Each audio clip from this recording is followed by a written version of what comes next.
ভাই প্রশ্ন করেছেন, হাদিসে বলা হয়েছে রাসূল সাল্লাল্লাহু আলাইহি ওয়াসাল্লাম বলেন আমি তোমাদের মতো নয়, আর কোরআনে বলা হয়েছে আমি তোমাদের মতো মানুষ। এই দুই বাক্যের মধ্যে পার্থক্য কি? আলহামদুলিল্লাহ, এটার আলোচনা একটু বড়, তো সংক্ষিপ্ত কথা হলো যে আল্লাহ পাক কোরআনে কারিমের মধ্যে বারবার বলছেন কুল ইন্নামা আনা বাশারুম মিসলুকুম, যে রাসূল আপনি দুনিয়ার মানুষকে বলুন যে আমি তোমাদের মতো, তোমাদের মাসাল বাশার, তোমাদের মতো। তোমাদের মতো বলতে এখানে আল্লাহ পাক যে জিনিসটি বুঝিয়েছেন, মুফাসসিরিন ইকরাম এটার যে ব্যাখ্যাটা করেছেন সেটি হলো যে একজন মানুষ যেভাবে পৃথিবীতে জন্মগ্রহণ করে, পৃথিবীতে আসে, নবী সাল্লাল্লাহু আলাইহি ওয়াসাল্লাম ঠিক সেইভাবেই পৃথিবীতে আসছেন। যেভাবে বাপের থেকে মায়ের পেটে আসে, মায়ের পেটে 9 মাস 10 মাস থাকতে হয়, যে প্রক্রিয়ায় একটা শিশুর গঠন হয় সেই প্রক্রিয়ায় গঠন হয়েছে, যেভাবে মায়ের পেট থেকে মানুষ দুনিয়াতে আসে, নবী সাল্লাল্লাহু আলাইহি ওয়াসাল্লাম সেম মানুষের সব পদ্ধতিতে এভাবেই দুনিয়াতে আসছেন। একজন মানুষ যেভাবে শিশু থেকে আস্তে আস্তে বড় হয়, যুবক হয়, বৃদ্ধ হয়, নবী সাল্লাল্লাহু আলাইহি ওয়াসাল্লাম ঠিক সেইভাবে হয়েছেন। নবী সাল্লাল্লাহু আলাইহি ওয়াসাল্লামের শরীরের গঠনটা, মানুষের শরীরের গঠন সবার গঠন যেরকম, নবী সাল্লাল্লাহু আলাইহি ওয়াসাল্লামের শরীরের গঠনটাও একই রকম। এই জন্য উহুদের যুদ্ধে নবী সাল্লাল্লাহু আলাইহি ওয়াসাল্লামের মাথা ফাটে গেছে। মাথা থেকে কি বাইর হয়েছে? নূর বাইর হয়েছে। বাইর হয়েছে কি? রক্ত। অন্যান্য মানুষের যেরকম রক্ত বাহির হয়, নবী সাল্লাল্লাহু আলাইহি ওয়াসাল্লামেরও রক্ত বাইর হয়েছে। অন্যান্য মানুষ যেরকম প্রস্রাব পায়খানা করে, নবী সাল্লাল্লাহু আলাইহি ওয়াসাল্লামও প্রস্রাব পায়খানা করছেন। অন্যান্য মানুষের যেমন থুতু কফ এগুলো থাকে, নবী সাল্লাল্লাহু আলাইহি ওয়াসাল্লামেরও এরকম থুতু কফ এরকম ছিল। মানুষের যেমন শরীরে যে সকল রোগ ব্যাধি হয়, জ্বর হয়, কাশি হয়, সর্দি হয়, নবী সাল্লাল্লাহু আলাইহি ওয়াসাল্লামেরও এরকম জ্বর, সর্দি, কাশি এগুলো হয়েছে। এই সব দৃষ্টিকোণে মিসলুকুম আল্লাহ পাক বলছেন যে সৃষ্টিগত গঠনের দিক থেকে তোমাদের মতো মানুষ। কিন্তু আবার যেখানে বলা হয়েছে তোমাদের মতো নয়, সেটা হলো তিনি মানুষ হইলেও তিনি কি আমাদের মতো নাকি? তিনি হইলেন নবী, তিনি হইলেন রাসূল। তো নবী রাসূলের সাধারণ মানুষ এক নাকি? নবী রাসূলের বড় বৈশিষ্ট্য হইল তাকে কয়বার অপারেশন করছেন আল্লাহ পাক। দেখেন কয়বার জিবরিল আলাইহিস সালাম এসে সাক্ষাৎ সদর করছেন, অপারেশন করে করে ভিতর থেকে কত কিছু পার্টস বাইর করছেন, কত কিছু ফিট করছেন।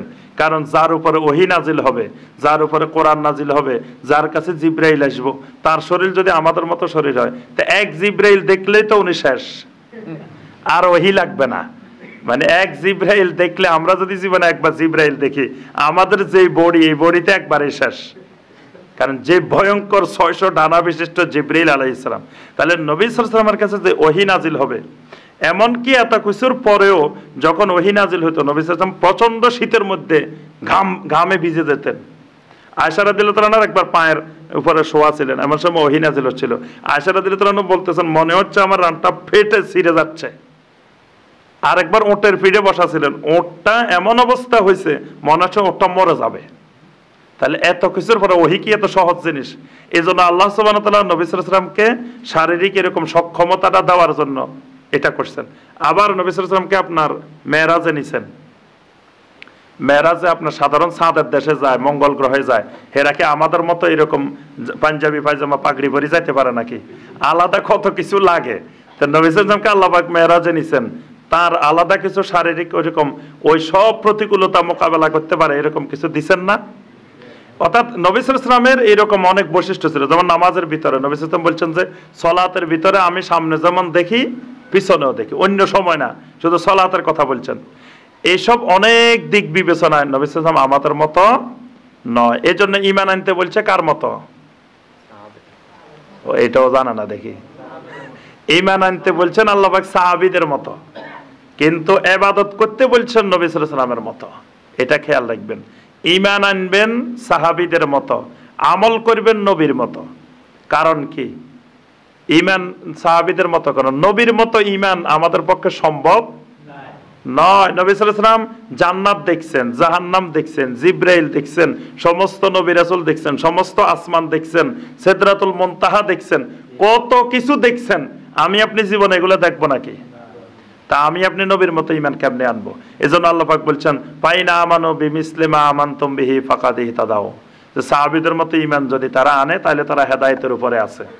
তারপরে বলছেন ওয়াইজা কিলা লাহুম আমিনু কামা আমানান নাস, তাদেরকে বলা হয় ঈমান আনো যেভাবে সাহাবীরা ঈমান আনছে। কিন্তু আমলটা করতে হবে রাসূলের মতো। আমলের ব্যাপারে বলা হয়েছে কুল ইন কুনতুম তুহিব্বুনাল্লাহ ফাত্তাবিউনি, রাসূলের ইত্তেবা, সাল্লু কামা রাআইতুমুনি উসাল্লি, নামাজটা আমার মতো। এইভাবে সকল ইবাদত, সকল আমল নবী সাল্লাল্লাহু আলাইহি ওয়াসাল্লামের মতো। তো ঈমান হবে কার মতো? সাহাবাদের মতো। তাহলে এখানে দেখেন ঈমানের ক্ষেত্রে নবী সাল্লাল্লাহু আলাইহি ওয়াসাল্লাম কি আমাদের মতো? এখানে ব্যতিক্রম আছে। আবার নবী সাল্লাল্লাহু আলাইহি ওয়াসাল্লামের বারজাখী জীবনটা ভিন্ন রকম। সমস্ত নবী রাসূলদের বারজাখী জীবন আলাদা।